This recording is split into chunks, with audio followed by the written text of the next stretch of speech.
Hello, Reese from the Point Music Podcast thingy, back with a new episode. This time around, we got Tomi Gray with his We're talking about his new single, Arizona's Waiting.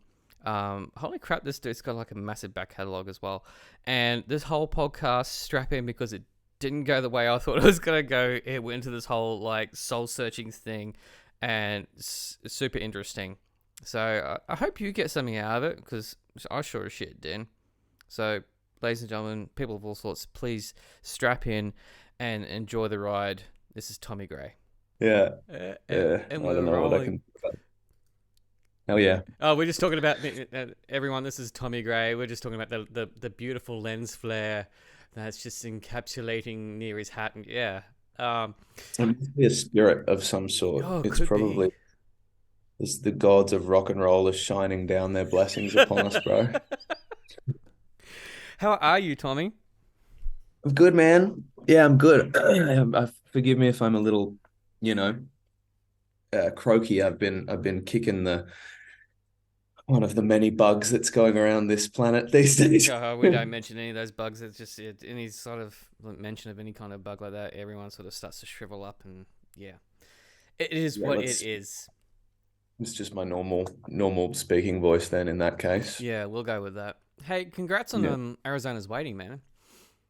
Thank you, man. I appreciate that. It's a Yeah. solid track. It's I don't know if you meant to have the Americana vibe mixing with like it's almost like a trip hop kind of thing, but it was just something refreshing and different for my ears, given the amount of stuff that comes through to me all the time. And I mean, I get some amazing stuff, but yeah, this stood out because it was a little bit different. So, um, I want to get into what actually transpired to create this song because you've got a bit of a backstory to this. I'm looking at my notes right now, Well, but also the fact that like we have met before, and you don't even realize that we actually have met before.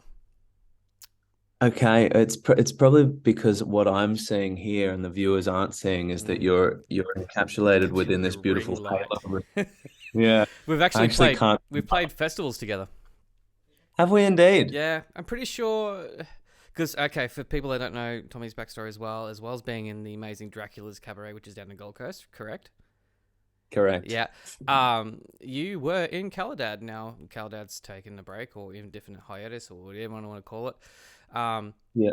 Now Caladad, I'm pretty sure played Wallaby Creek Festival the same year that I was in a band called Barefoot. Played it. Oh no way, dude. Pretty You kept sure. that secret. You were just waiting to make me look stupid in front of. No, we have met before, but like yeah, I've spoken to Jason, who was the main dude in Caladad. I've spoken to him numerous times as well. But you actually, the last time I saw you play was at Night Quarter before it closed down, on the Yeah, Sunshine yeah, Coast here, yeah. and you actually were right in my face playing the guitar when you do your thing. So yeah, That was my move, when bro. when you Just sent through some right stuff, I up. went, I know who you are, man. I know who you are. Oh, that's awesome, man. I apologize for my oversight there. I well, you know the drill, man. You kind of Mm. you meet many people in a very short space of You time, and go, it just kind of sometimes hey, yeah, yeah, you, I remember yeah. you. E- Everyone's dude these days for me. Yeah. Yeah, It's just the mate safe or bet. dude. Yeah. What's going on, dude? Yeah, it's been some time. Yeah. Yeah. Yeah. Yeah, how's everything? Mm. No, that's cool, man. Wallaby was a ripper festival, hey. Wallaby Creek, it goes up there as one of my favorites because it was so disconnected. Yeah. Like he didn't, there was literally no reception there, and Yeah, basically, yeah, yeah. yeah, and Yeah. I didn't So shower. disconnected whilst being incredibly connected within that sphere of people that were there. Like I Mm. made some incredibly lasting uh relationships that have not lasted past that weekend, if you know what I mean. I Like while we were there, while we were in it, Yeah, man. But yeah. It's a little then you bubble, kind of isn't it? leave. Dude, I just love that things like that exist. I Yeah. mean, I've been to a couple of doofs and stuff that are similar. Mm. Um, you just create this kind of okay. But my point being that anything that creates a kind of microcosm community within a 3 day span, Yeah. it's all right with me, man. Especially when everyone's looking out for each other and just being like on their best behavior. Yeah, that part I agree with. I just can't. Man, I'm aged out of doors now. I just can't do them. I've had my fair share, and it's yeah. Listen, I didn't say I like them. I just said I've been to them. They are in the moment they're fun to play, but man, I do like my sleep too, and I just can't sleep with 24-hour relentless bass. Around the clock bass. Yeah, Yeah, yeah, and I'm a yeah. bass Gives all player, man, and I should be loving that shit, but no, give me some fucking sleep. yeah. Anyway, I digress. Arizona's waiting. Let's talk about what, because this feels to me like, okay. So I'm gonna backtrack a little bit because I had to go through your back catalog before this conversation, and you've actually got a I pretty apologize. extensive fucking back catalog, man. Yeah, man, I've been fiddling away in the old bedroom studio for a bunch since like 2017. Now, Mm-hmm. most of it is just like ridiculous, but I think there's some cool stuff in there. Keanu blew my mind because that was not exactly what I was expecting from you. I was like, "What the fuck? Is this industrial pop sort of stuff that's just come out of nowhere?" And then wish Yeah, Keanu was my dad. I mean, we all kind of do wish Keanu was related to us in some way because he's amazing. But um, yeah. I'm it, just trying to be the voice of the people, man. You know. yeah. But then I had to listen to the Asthma EP, and that was more like what I expected after listening to Mm, Arizona's Waiting. But it's mm. still eclectic as fuck. So what? I have a feeling that Arizona's Waiting for You was very cathartic from what I'm gathering. Sure. So Yeah, man. I'm let's get into the obviously, story. yeah. Well, you touched on the fact that I was with Caladad for a few years there. Um, and that just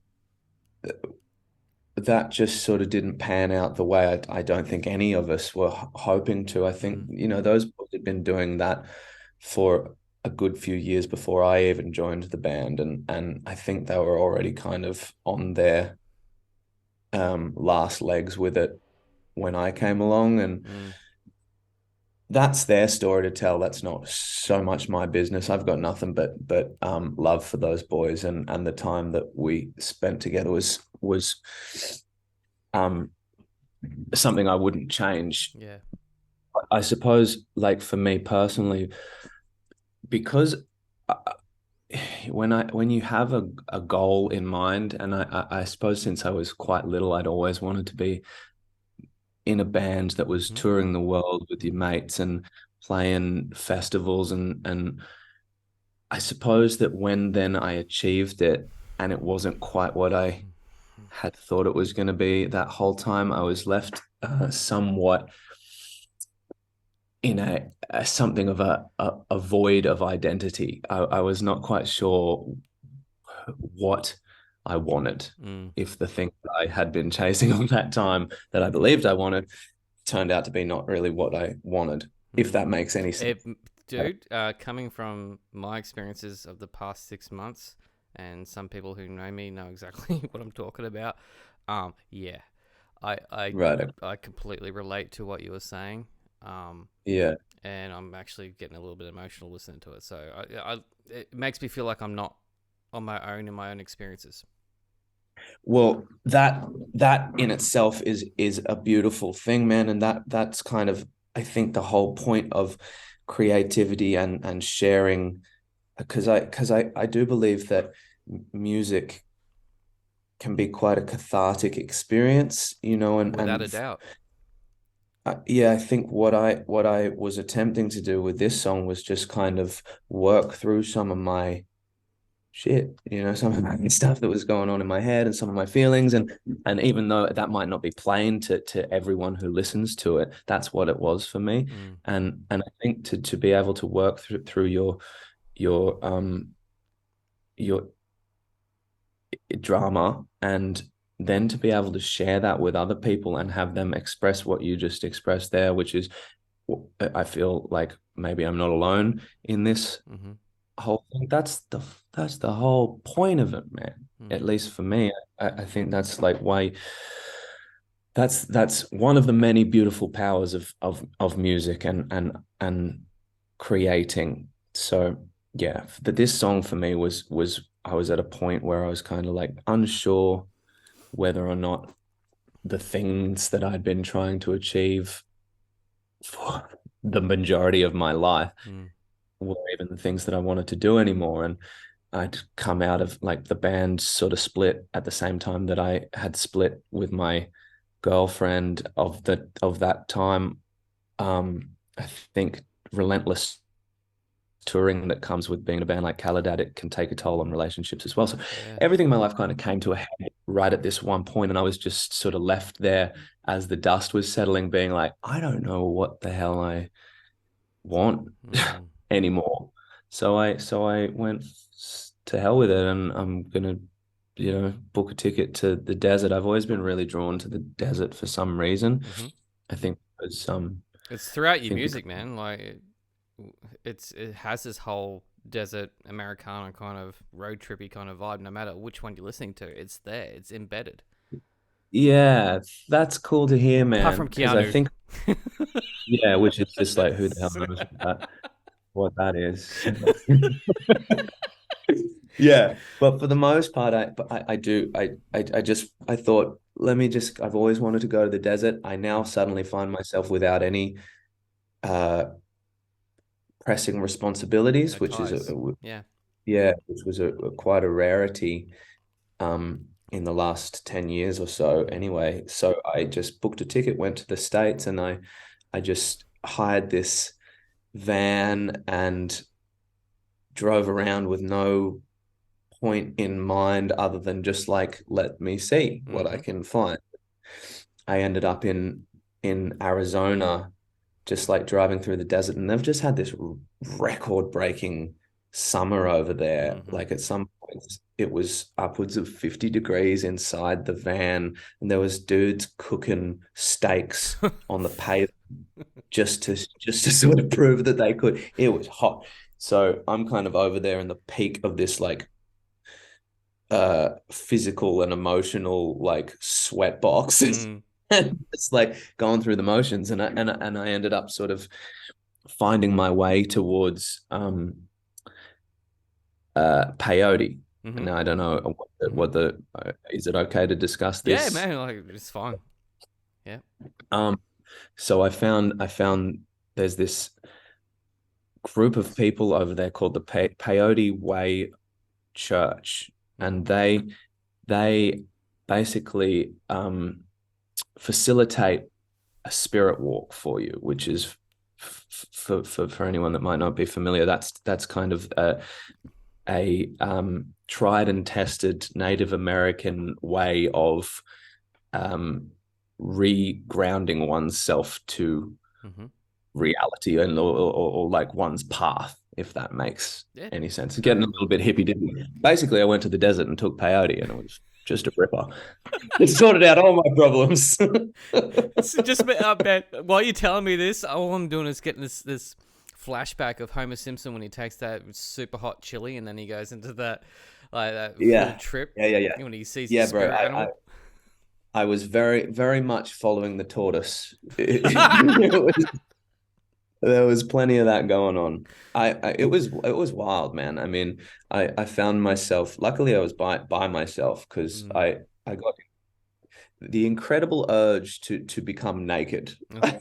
So, I'm standing next to this campfire, just like seeing all these deep-seated negative energy pulsating out of my chest like this brown waves that I could physically move and push and remove from myself and dump onto the fire, which then would spit emerald green flames into the air. And I was just like, this is fantastic.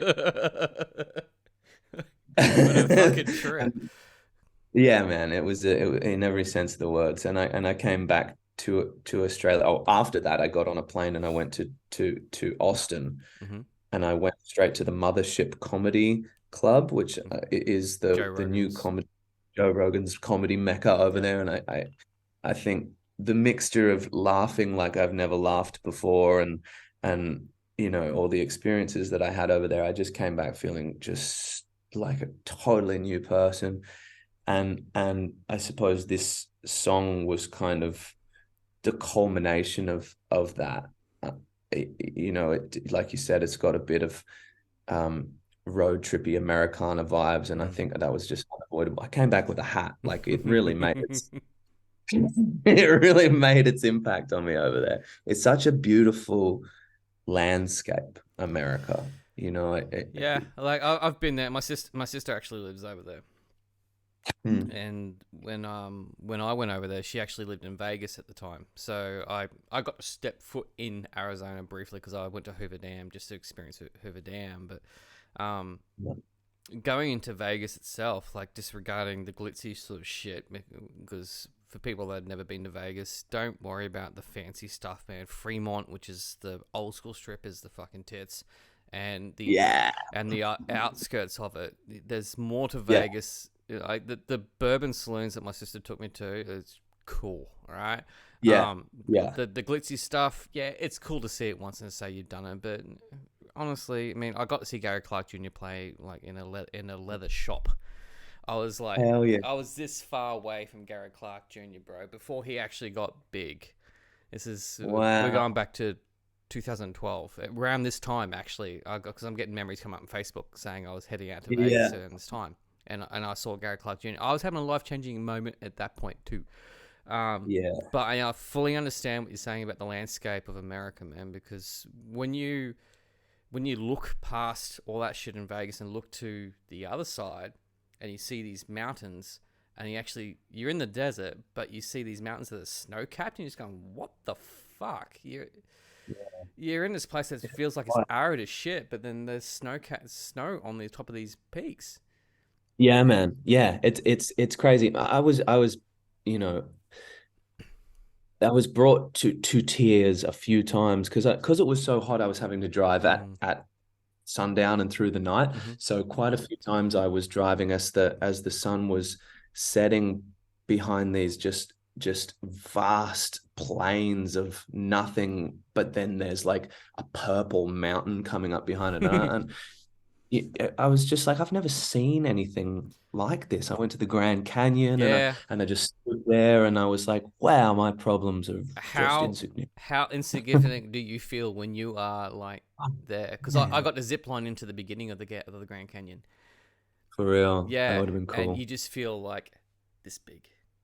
Oh man, and I think that's an important thing for people to feel from time to time, Mm. and I don't think that we get nearly enough opportunity to feel that in our sort of um man-made civilizations, like everyone's made to believe that every everyone's individual trials and tribulations are the be all and end all, but they're really not, and Mm. everything is overcomable and life is pretty cool, Yeah. so long as you don't get bogged down in the minutia of it all. But yeah, man, sometimes you just got to stand beside a chasm to get that kind of insight. So I'm really lucky that I got to do that, and I feel amazing since I've been back. I know it It's won't last. it's been a release for you. I mean, there's been two other times in my life I actually had that same experience where I felt like this big, as Yeah. in the terms of feeling like there's much more to this universe than what's happening to me right now and then.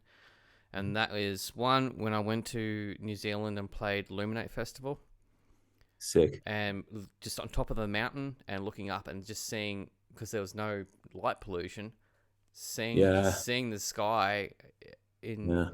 in New Zealand at that point, it was just incredible. The other time was seeing the 12 Apostles in Victoria. Cool.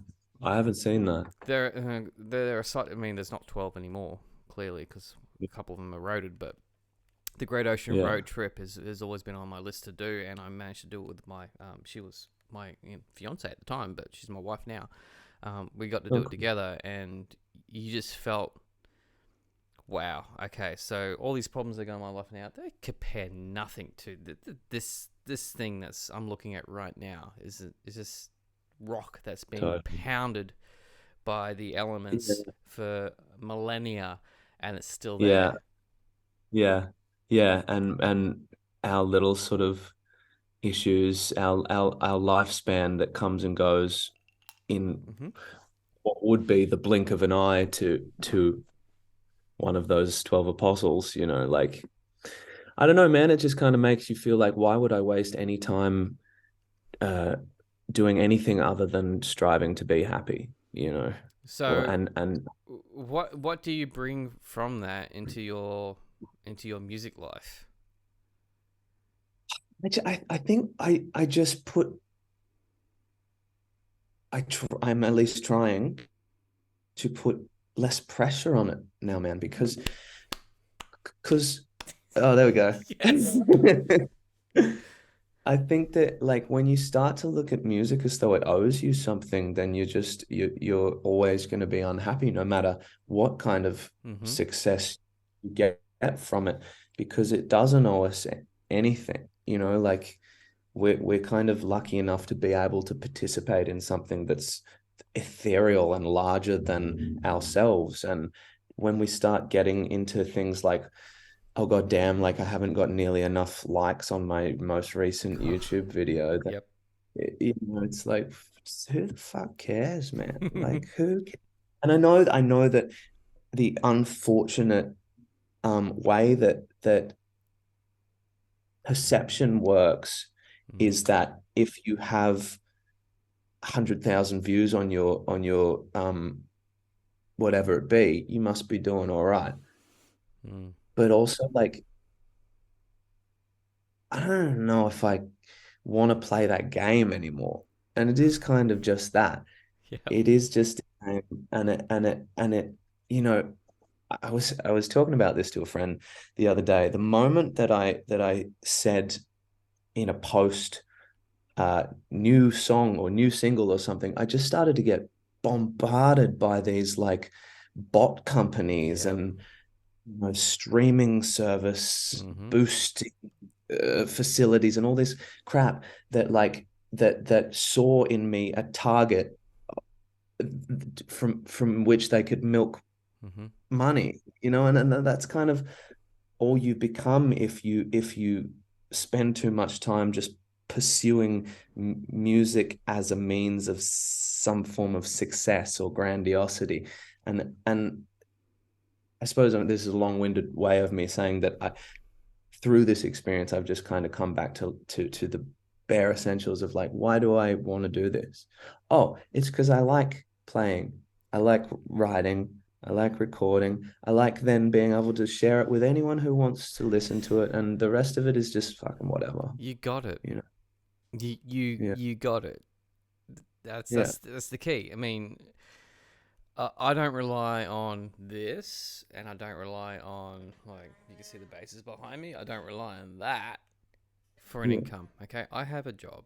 I have a job I've been yeah, in for nearly 2 decades, and I actually love my job. It yeah, man. it has allowed me to do the other things that I like to do, which is that and Totally. this. Okay, Yeah, and yeah, the amount of pressures, and I'm seeing it with a lot of this younger generation too, and it is a fucking popularity contest, and it's no different to the fucking ballad bands that we ought to do when we're younger, and yeah, the same shit. It's the same cycle. It's this big machine, right? The yeah. music industry itself. I mean, this is one of the reasons why The Point has been around for like nearly 15 years. Next May has been around for 15 years, and it's been Wow. completely independent the entire time. It's been funded by Yeah. me, and Mm. basically I haven't fallen for any of these weird fucking industry traps, right? And I don't Yeah. suck up people's asses. I don't do any of this sort of shit. I don't play the Yeah. game because of the fact that I know that musicians, for one, a lot of time are fucking broke. The other Yeah, time, man. and the other time is it's just I don't. If the musicians are the bottom of the fucking rung when it gets to the whole payment method, okay?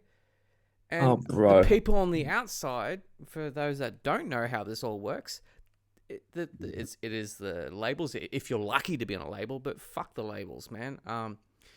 It Yeah. is. I mean, publicists do their thing, and I have a lot of love for the publicists, and they're part of the machine too.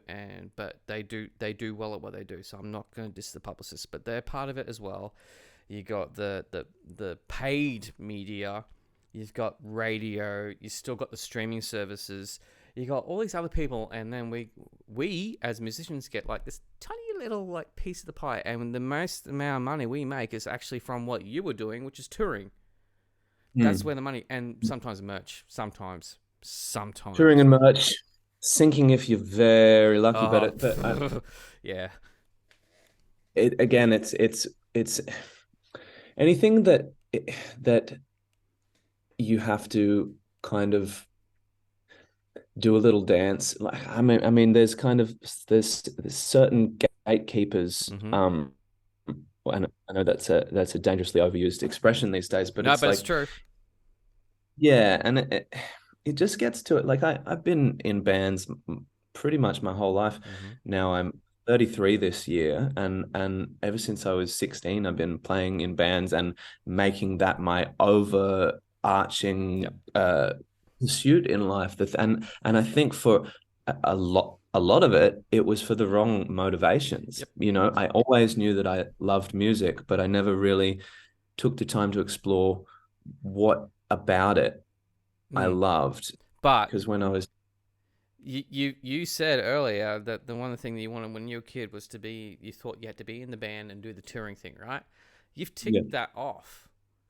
yeah, You've gone and played multiple festivals all over Australia and across the world, because you Caliday went to Europe, didn't you? several times. Yeah. All right. So tick Yeah, that off the fucking list, man. Like, I've done the same thing. I've toured the UK, and I've played New Zealand, and I've done East Coast tours multiple times, and you got to remind yourself, holy fuck, I've done some shit these other musicians that would never ever fucking get a chance to do because they don't know It's how, very or important. Yeah, yeah. yeah, sure, absolutely. It's very. I mean, there is a certain amount of um, like Jason from Caladad. Caladad. Yeah. He's a very tenacious man, and he had a very uh, uh, an amazing ability to set Mhm. an objective and go forth, see it happen. Mhm. And that was something that was very admirable about him. I think, however, one of the things that put such a tremendous strain on that band was the fact that we all relied on it to pay. It was our Mm. job, Yep. our only job. Mhm. So when we weren't touring, we weren't making money. No. So we had to always be touring, which didn't allow us the freedom uh, to have the breath that life requires for creativity to kind of live in, Mhm. because we're always playing and we were spending a large majority of our time just sitting in the back of a fucking Fucking tour van. van.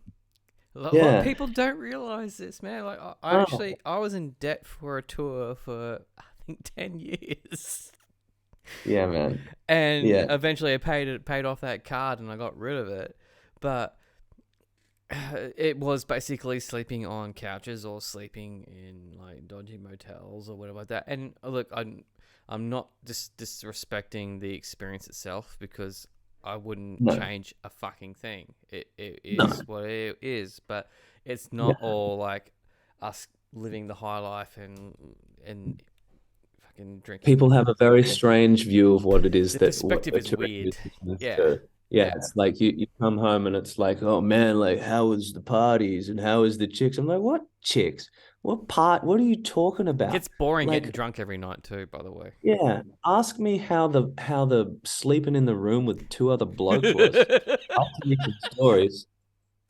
Like, but you do it Yep. because you fucking love it. And that's always You something that we want to do, as he brought up, right? totally. But now we've And done because it. Yeah. And you know what? I'll probably do it again. I'm going to be completely honest with you. Given the opportunity, I I'm will I'm mid absolutely do 40s now. I'm done. it. Like I don't if I got to go on a road trip to play a festival, like I'm cool. I'm up for that. But if I've got to keep on sleeping in bunk beds and sleeping in a sleeping bag and having my in-ear monitors basically so I can sleep at night and not listen to fucking three other guys snoring or whatever like that, I don't know if I want to do that anymore. I completely understand and respect that. I also there's something in me that right or wrong, it seems to enjoy. Like when I went on this trip to the States, I I hired this van and it was an old Sprinter van, and Mm-hmm. I got a I went to Walmart and I got a sleeping bag and I got a couch cushion, and that was me for the month. Yep. So it's just sort of sleeping in a shitty condition. So I kind of I don't hate I don't need luxury. Mm. I don't really enjoy it. What I enjoy is a life that is full of uh, fulfillment. Mm. And I think that it just becomes hard to cultivate a fulfilling lifestyle when not all the pieces are in place correctly. And because we were touring so relentlessly and there was other factors at play, it just didn't foster um, an always happy environment. You can Yeah. see I'm tiptoeing around. It's Yeah. okay. So, but but my point is, I absolutely love playing music, and I loved the fact that I got to tour so much of the world now, and like if I can find a way to do that forever, I'd be the luckiest man alive. But the thing is, I don't expect that, and I don't need it Yeah. anymore. See that pressure. There was a You've taken that pressure off yourself. Yeah, because I think after a certain time, you just know that you're gonna be all right no matter what. Yes. I'm gonna be, and I always am gonna love writing, creating, putting. I probably will always do that, whether But it the always anxiety be. level comes down because you've taken the pressure off yourself to do this Yeah, shit. Okay? it doesn't matter anymore. You know, I don't require anything from it. I don't expect anything from it. If anything, I feel like I owe something to it for giving me so much. You know. So this has been musician psychology 101. Yeah. I'm gonna have to wrap up things up here, Tommy, because we're gone past the 30-minute mark. I I'm just understand. just gonna bring up that Arizona's Waiting is a great track. I want everyone to check it out. I'll put a link into the actual the article and the podcast and that when Thanks, it Rick. comes up. All good. Um, we got more stuff coming. I got heaps. All right. You keep us Heaps of stuff. posted when you got shit coming. Everyone else, keep Cool. an eye out and go follow Tommy on his socials and that, which I'll link as well. Tommy, you hang on the line there for a little bit with the minimal time we got left, but everyone else, you guys got to check out. So adios Peace. and relax and breathe. I hope you got something out of that because like after the podcast and when we had a little bit of a chat, it was yeah, kind of I don't know, I can't think of the word to explain it, but catharsism is a good way to explain it, I guess, in the sense which is what Arizona's Waiting is all about, the single. But if you enjoyed this chat with Tomi Gray, please do check out Arizona's Waiting and his back catalogue, and do have a listen to Keanu, which is the weird one we mentioned. It's a trip. Anyway, I hope you enjoyed it. More to come. I've got another one this week, and it's a very super special guest, so stay tuned for that one. Thank you for listening to this, and I appreciate support. Thank you for supporting local music, Australian music, all sorts of music. You guys are legends. Bye.